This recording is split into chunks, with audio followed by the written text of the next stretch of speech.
다음은 론스타에 대해서 13년 만에 한국 정부가 승소를 했죠. 뭐 좋은 소식입니다. 그러니까 이것이 누구의 공이냐를 두고 지금 정치권에서 한참 공방인데 먼저요. 김민석 총리하고 정성호 법무부 장관이 이 소식을 알린 대목이 있고요.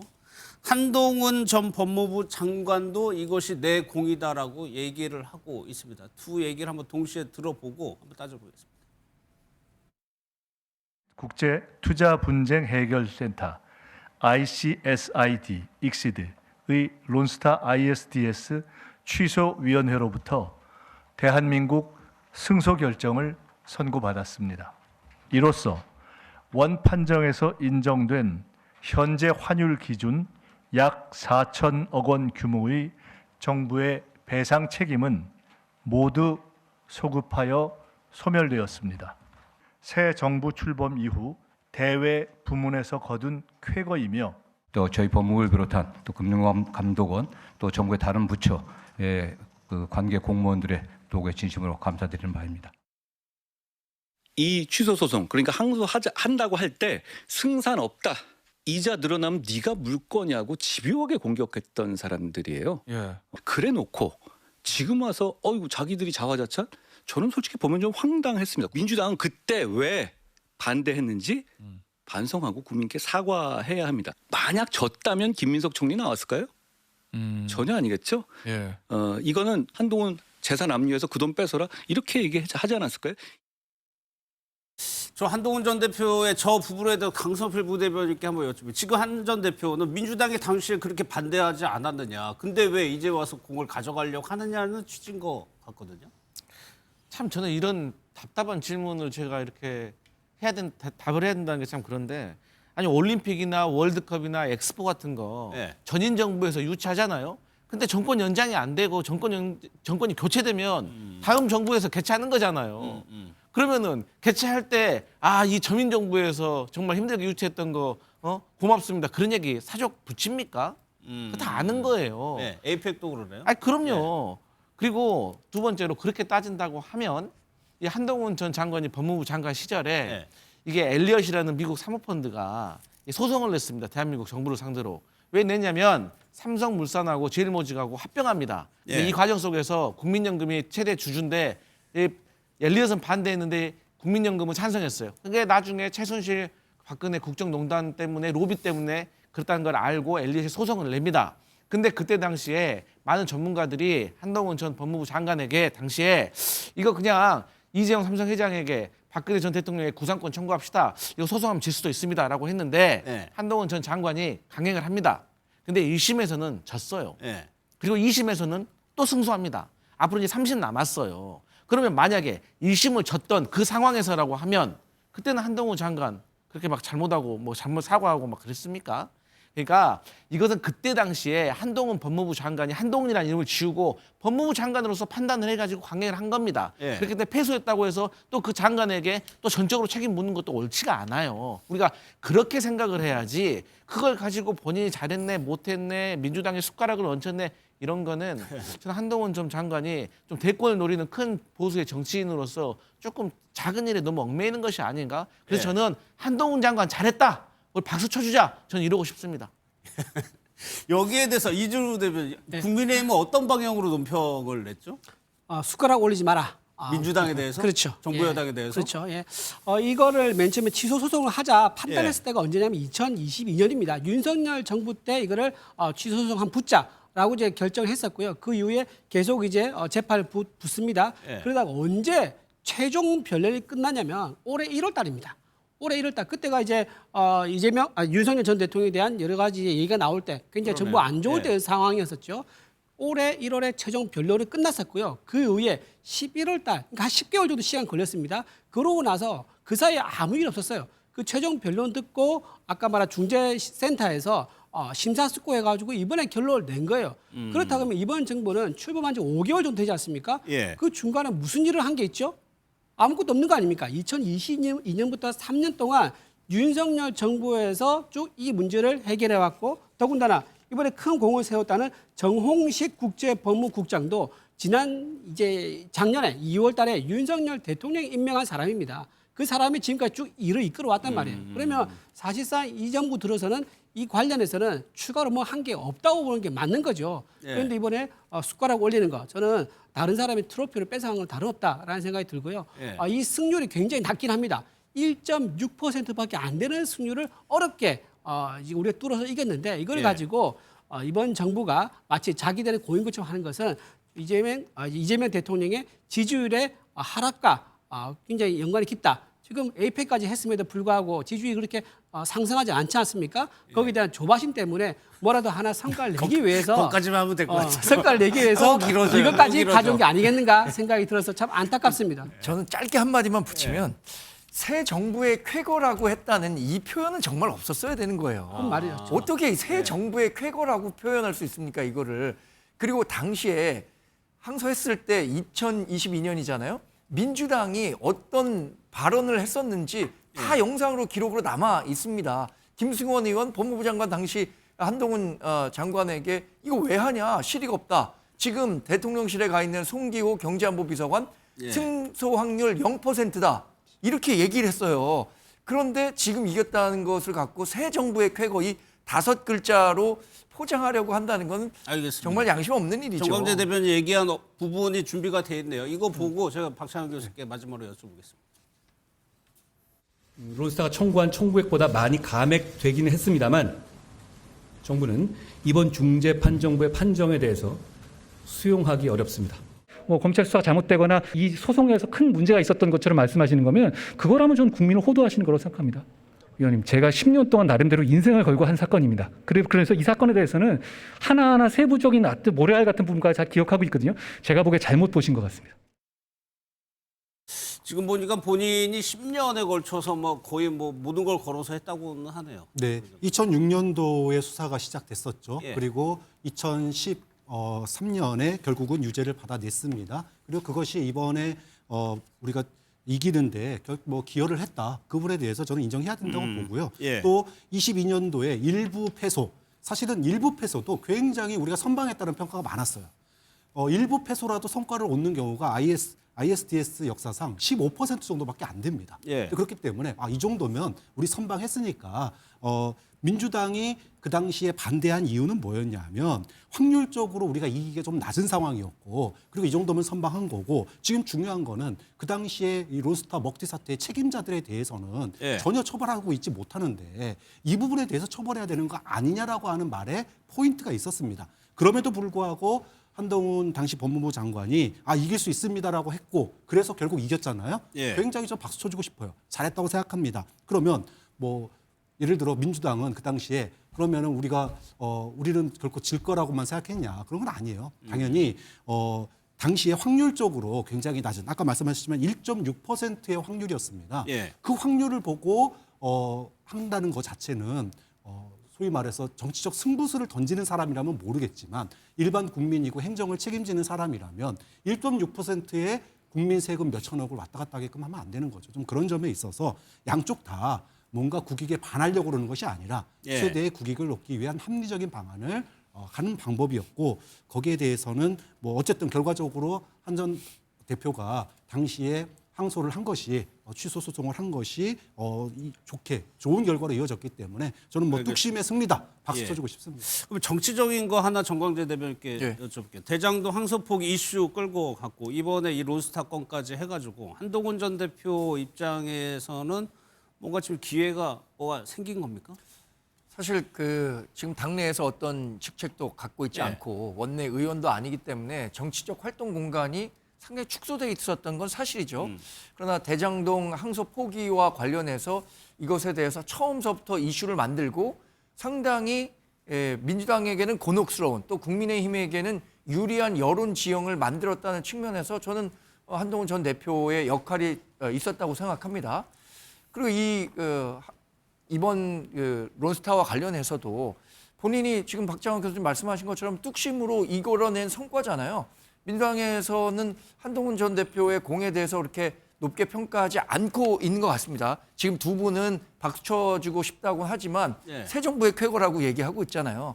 그런 측면에서 그동안 한동훈 전 대표에 대해서 조금 마음을 멀리 했었던 보수 진영 내 지지자들도 한동훈 전 대표가 정말 이재명 대통령 또는 민주당과 잘 싸우는 정치인이구나. 예. 보수에도 이런 능력 있는 정치인이 있었지라고 주의를 환기시켰다는 것만으로도 충분히 본인의 정치적 재기 가능성을 훨씬 높였다. 예. 이렇게 평가는 해볼 수 있겠죠.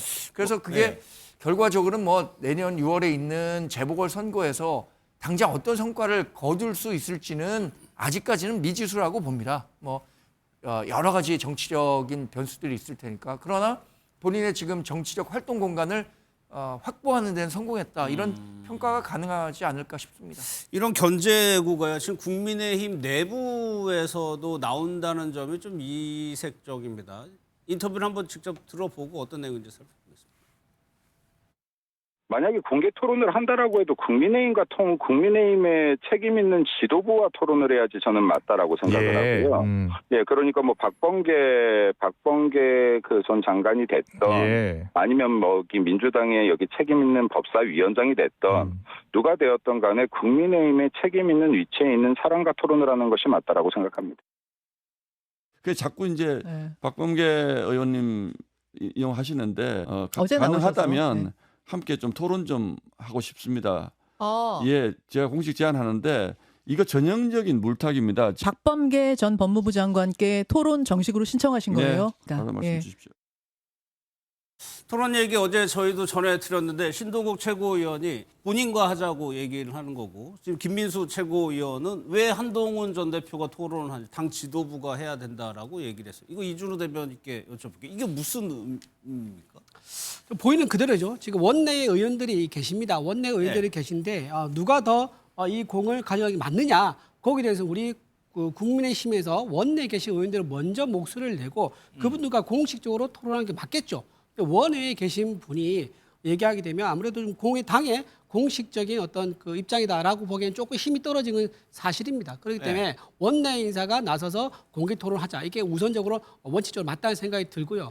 또 하나 이제 한동훈 대표 입장에서는 본인과 토론하게 되면 좋은 기회라 삼을 수 있겠죠. 왜냐하면 지금 당 대표로 물러나고 나서 자연 상태로 있고 사실 언론에서 주목을 받지 못하고 있는 상황인데 이번 기회에 본인이 과거에 관련됐던 취소 소송에 대해서 좋은 성과를 냈으니까 이번 기회에 좀 좋은 이미지로 다시 정계에 복귀할 수 있는 그런 발판을 삼을 수 있다.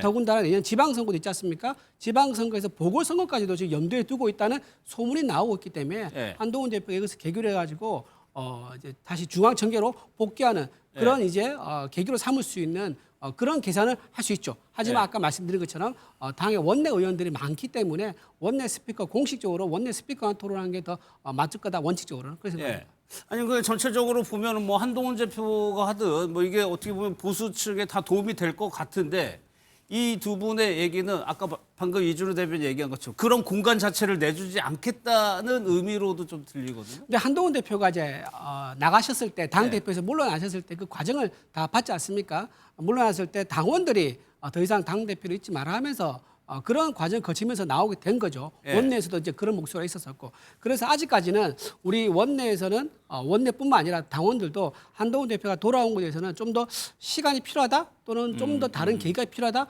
그런 생각을 가지고 있는 게 아닌가 싶은 생각이 듭니다.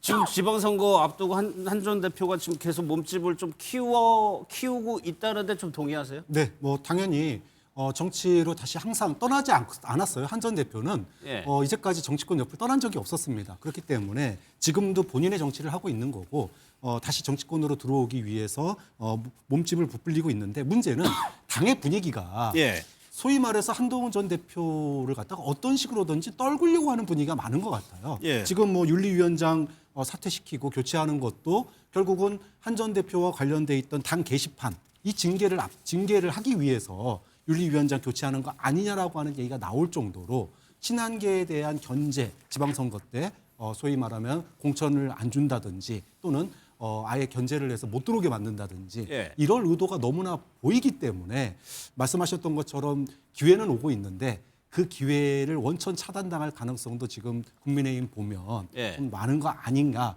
이게 뭐 민주당에서만 보는 것이 아니라 언론에서도 이런 해석 기사들이 굉장히 많이 나오고 있기 때문에 어쨌든 뭐 굉장히 흥미로운 부분입니다. 지난주도 뭐 제가 여쭤봤더니 대략 이런 분위기였던 것 같아요. 근데 민주당에서는 한동훈 대표가 돌아오길 좀 바라는 것 같아요. 오른 게 사실 민주당 지난번에 선례를 보면 민주당이 도움이 많이 됐었죠. 왜냐하면 돌아왔었을 때 네. 집권 여당 대표로서 정부를 좀 도와주기보다는 정부의 비판적인 날을 많이 세웠었단 말이에요. 결과적으로는 민주당에 도움이 됐었죠. 이제 그런 부분이 있었기 때문에 민주당에서는 과거의 향수에 젖어서 한동훈 대표가 좀 돌아와서 한 번 더 민주당을 도와주면 좋겠다. 이런 기대를 갖고 자꾸 한동훈 대표를 띄워준 게 아닌가 싶은 생각이 가지고 있는 게 당원들의 우려입니다. 근데 뭐 당내에서 갖고 있는 의견이 뭐 100% 지금 이준우 다양한 대표께서 의견이 있죠. 얘기하나죠. 예, 않고 예. 저는 뭐 이렇습니다. 지금 장동혁 대표가 다음 지방선거 승리하기 위해서 우파 세력의 완전한 연대 필요하다라고 얘기하고 있잖아요. 그럼 지금 우파 세력 가운데 상당 부분을 한동훈 전 대표가 차지하는 공간이 있단 말이에요. 그러면 우파 세력의 전체적인 연대를 생각한다면 누구는 빼고 연대하겠다라고 하면 다음 선거에서 어떻게 이길 수 있겠습니까? 그러면 그 얘기 잠깐 전략적, 멈추시고 예. 나경원 의원이 지방선거 총괄위원장입니다. 비슷한 맥락의 얘기를 나경원 의원도 했거든요. 그 얘기 듣고 바로 정강재 대변인 발언 이어가겠습니다. 저는 뭐 같이 할 수 있는 곳은 다 같이 할 수 있다고 생각을 합니다. 예. 선거는요. 예. 뭐 이래서 싫고 저래서 싫고 하면 안 됩니다. 수 있다, 아니 이런 그분들이 와서 우리 당 후보를 지지한다는 걸 당신들은 윤핵관 당신들은 뭐 부정선거니까 안 돼. 이렇게 우리가 내칠 필요는 없는 거 아닙니까? 그들이 와서 지지해 준다는데. 장동혁 대표에 이어서 나경원 의원도 굳이 내칠 필요 없다. 이런 취지 발언이에요. 예. 그러니까 우파의 연대가 필요하면 누군가는 빼고 누군가는 연대하겠다. 이건 맞지 않는다고 봐요. 예. 그래서 충분한 공간을 한동훈 전 대표도 갖고 있다면 같이 그 힘을 합쳐서 민주당에 충분한 견제를 할 수 있을 정도의 힘을 확보해야 한다고 생각하는데 그 공간이 지금까지는 별로 마련되지 않았단 말이에요. 그런데 한동훈 전 대표가 어쨌든 이 대장동 항소 포기든 론스타에 대한 승소든 이걸 계기로 해서 충분한 공간을 더 넓히는 측면에서는 효과가 있었다고 생각합니다. 예. 그래서 뭐 예를 들어서 뭐 내칠 필요 없다고 했잖아요. 아까 그 아주 우측에 있는 사람들을. 근데 그 분들을 또 적극적으로 구애할 필요는 저는 없다고 생각해요. 왜냐? 예. 그분들에게 구애 공세를 하는 순간부터 또 그분들과 거리를 달리하는 사람들을 표를 잃을 수도 있거든요. 그러니까 그 전략적인 판단을 한 데 있어서 딱 그 균형점을 어떻게 찾을 거냐. 이게 다음 내년 선거에서 국민의힘이 지방선거에서 이길 수 있는 방정식이겠죠. 지금 국민의힘에서 나오는 내부 목소리를 두 분이 아주 잘 표현해서 두 분을 이렇게 지켜보고 있는 상황인데 이준우 대표께 저는 그거 궁금하더라고요. 그러니까 우파 연대를 강조하는 것이 연대를 하지 않으면 그분들이 국민의힘을 지지하지 않나요? 아니죠. 그러니까 내년 지방선거를 앞두고 계산을 해야 되는 거죠. 네. 지금 지방선거가 박빙이 될 거라는 얘기가 많습니다. 그러니까 오늘인가요? 여론조사 결과 보면 또 국민의힘의 지지율이 민주당 오차범위인데 서울에서는 약간 오차범위에서 국민의힘이 이긴 걸로 나와요. 아주 박빙으로 예상이 되기 때문에 국민의힘 우파 연대가 더 중요하고 더 의미가 있는 거죠. 만약에 뭐 어느 일방적인 지금 지지율이 나타나고 있다 그러면은 좀 다르게 생각할 수 있으나 아주 박빙이기 때문에 우파의 연대가 박빙이면 중도층이 더 중요한 거 아닙니까? 연대가 그러니까 그걸 연대라고 표현하는 거죠. 우파의 연대가 더 필요한 거고 중도층이라는 것은 지금 현재 중도층은요 모릅니다. 내년 6월에 가서 중도층은 나중에 표를 어떻게 갈라지냐면요. 현재는 중도층이 30이라고 봅니다. 334 그러니까 40으로 보죠. 4로 보는데 막상 표에 들어가지 않습니까? 표는 결국 그 표를 찍기 직전에 결국은 한쪽으로 다 쏠리게 돼요. 어느 양쪽으로 다 갈라지게 됩니다. 그래서 막판까지도 표는 중도표라는 거 없으니까 국민의힘이든 민주당이든 둘 중 하나를 찍을 수밖에 없는 거기 때문에 중도는 나중에 6월 가서 어느 정당을 지지할지 우리가 그 마음을 훔쳐오는 게 중요한 거지 지금부터 한 8개월 전부터 중도표를 의식해서 오락가락 행보를 한다 그러면 오히려 더 표를 잃을 수 있다. 저는 그래 봅니다.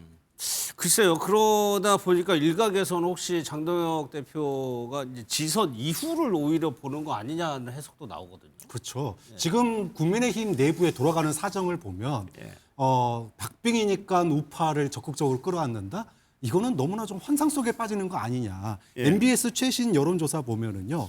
대장동 항소 포기에 대해서 부적절하다라고 봤던 여론조사가 48%입니다. 그런데 국민의힘 지지율은 21%가 나와요. 무슨 얘기냐 하면 대장동 항소 포기에 대해서 그건 잘못이야라고 생각하는 사람들의 절반도 지금 국민의힘이 못 안고 있다는 얘기예요. 예. 그것의 핵심이 바로 지난 개헌 때부터 지금까지 단결을 위해서 소위 말해서 개헌 내란 세력을 옹호했던 그런 소위 우파 끌어안기가 이 지지율 확장성의 제일 큰 걸림돌이거든요. 예. 그러면 중도 확장성은 누가 가지고 있느냐? 합리적 보수가 가지고 있죠. 개헌 내란 잘못됐다. 그 가장 대표적인 인물이 한동훈 전 대표예요. 그런데 정작 내부를 보면 국민의힘 내부를 보면 한동훈 전 대표 파내겠다는 거예요, 지금.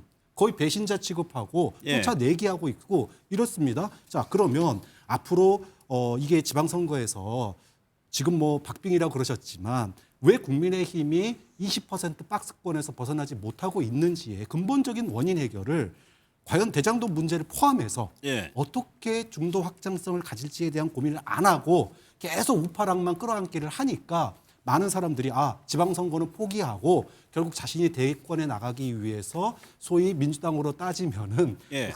뭡니까 그 적극적 지지층 이런 사람들 안 늘려고 자기 대선 나가려고 자기 정치하는 거 아니야라는 얘기가 나올 수밖에 없는 상황이 지금 펼쳐지고 있는 거 아니냐는 거죠. 알겠습니다. 방금 지지율 네. 그 국민의힘이 20% 박스권이라고 하니까 제가 좀 팩트 좀 말씀드리면요. 지금 이거 오늘 끊어도 돼요. 여기까지. 예. 네네. 알겠습니다. 알겠습니다.